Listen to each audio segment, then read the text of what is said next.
back, or welcome to the channel. And today, I'm talking about one of my favorite sidearms that I have in my collection. And I think it's a sidearm that I think every airsofter new who is getting into the sport, or old who's already into the sport, should own. And that is the Sig Proforce licensed M17. I love this handgun. I love it. I've owned it for a few months now, and just to get into this, I mean, I think this is an amazing handgun, and I think this is probably my favorite pistol in my collection. I own quite a few pistols, however, I definitely think this one has got to be my favorite of at least the stock pistols that I own. And I think every airsofter should really own one of these things, because these are awesome for anything. These things are great for playing with, but also just having in your collection. They feel awesome.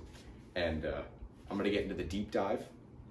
I'll show you guys this gun up close so you can think about whether you would like to purchase one of these yourself. Also, obviously not sponsored. I have like 10 subs, so. All right, now the gloves are off, so I can actually show you this thing up close. So let's talk about this real quick, up close and personal. Of course, to go over this again, this is the Proforce Sig Air M17. They also make the M18 as well, which has a shorter barrel, which cuts off around here. And just to go over this, before I start dissecting the gun and going into the anatomy, I would love to go over just how it feels and why I like it so much. Without going over performance, which I will talk about in a bit, I want to talk about just the way this gun feels. Even without the magazine inside of it, it feels really sturdy. And just here, as the magazine right here, the gun just feels very sturdy and very well built, and hefty too. This is a very handgun. This is a very heavy handgun. This is one of the heavier pistols that I own.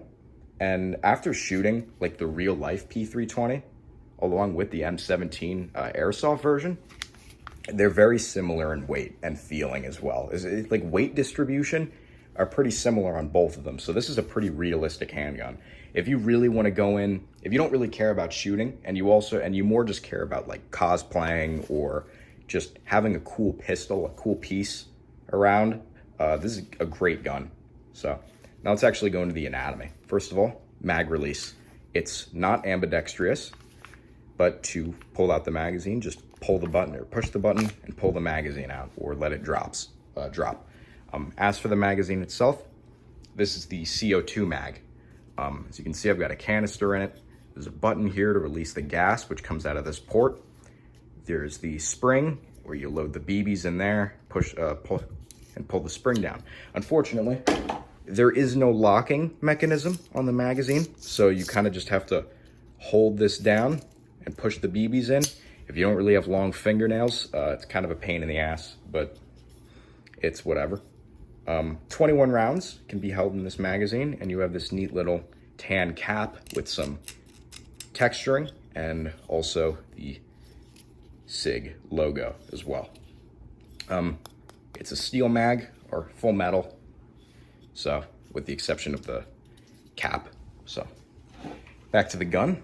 It is a polymer frame with some texturing on the side of the grip here, the side, back, this side and front as well. So you get that nice feeling on the grip.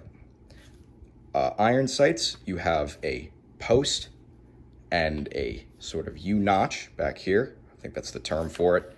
Striker fired, so no hammer. Well, you also have, of course, this the trigger here, as you can listen to that. That is a really nice trigger. This is definitely one of my favorite triggers on any airsoft gun. At least for a gas blowback. The triggers on gas blowbacks are usually pretty nice. This is a really nice trigger, so keep that in mind. Slide release right here.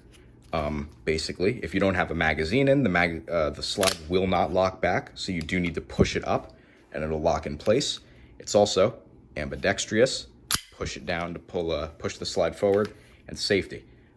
Up for safe, down for fire, red is dead, and that is also ambidextrous. On the top of the slide, you have, of course, this black cap back here, which can be pulled off, and that's where you can equip different optics. Picatinny rail down here, standard Picatinny, so for different lasers and flashlights. The barrel does not come threaded. Keep that in mind. So you cannot attach a suppressor or any kind of muzzles or tracer units. Now actually going into the how you want to change the hop up, because it does come with a hop up. You want to make sure it's unloaded, of course. Pull the slide back, push the release up. Now you want to pull this notch here, not ambidextrous.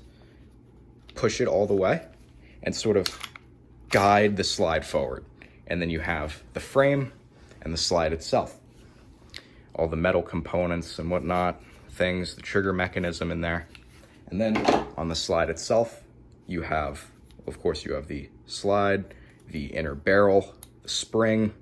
And to change the hop up, you have this notch here, which can be pushed this way and that way to change the hop up. For those who don't know what the hop up is, it's basically just changing which direction the BB goes, up or down, basically. And that's when you can kind of disassemble this thing and really get into its guts. It's a weird sentence, but then to put it back together, just line up these notches with these and sort of glide it back on like so, like that. Push the slide release up and just let that go if I can. It's kind of difficult. I feel like an idiot right now.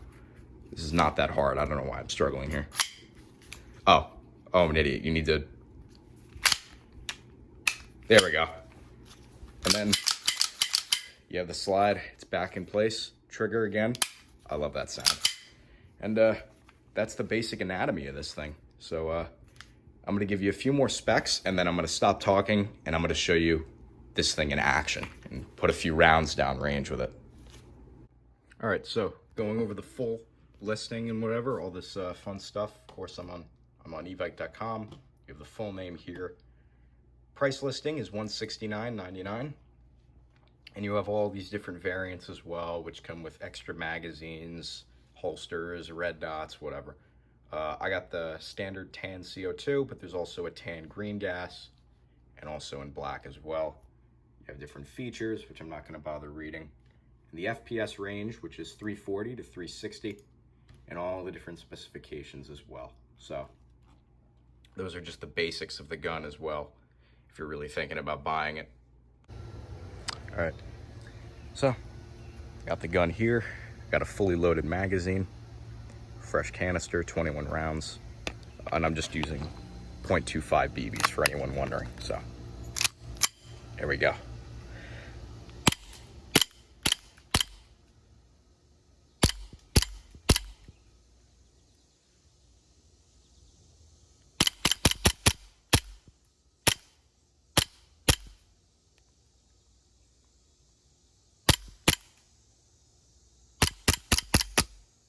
And there we go. That's it. And now I'm out of CO2, so. Anyways, thank you guys for sticking around to the end of the video. Do all the regular YouTube shit if you want. You can like, sub, remember that. If you guys want me to keep doing stuff like this or reviews, I'm definitely thinking about putting more effort into that kind of stuff. So if you guys like it, just let me know in the comments. So thank you, and catch you later.